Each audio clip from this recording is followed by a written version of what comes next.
నీరు ఈ సృష్టిలోని ముఖ్యమైన తత్వాలలో ఒకటి. ఈ నీరు ప్రతి మంటను చల్లారుస్తోంది, ప్రతి అగ్నిని ఇది చల్లారుస్తుంది. అడ్డు లేకుండా ఆపు లేకుండా ఇది ప్రవహిస్తూ ఉంటుంది. దీన్ని ఎవ్వరూ ఆపలేరు.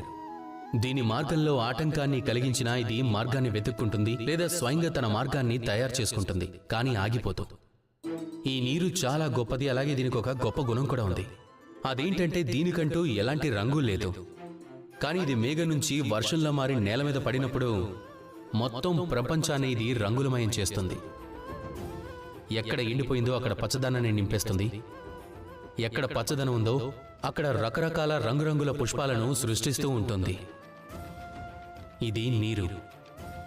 ఈ నీరులాగే మనము మారాలి. దీనికి ఎలా అయితే రంగు లేదో మనలో కూడా ఎలాంటి అహంకారమూ ఉండకూడదు.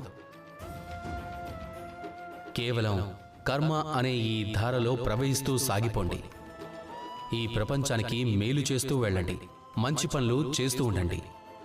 ఇకప్పుడు మీరేంటో ఈ ప్రపంచానికి చెప్పాల్సిన అవసరమే లేదు. మీరు పనుల్లో ప్రవహిస్తే ప్రపంచానికి మీ విలువ దానికదే తెలిసిపోతుంది.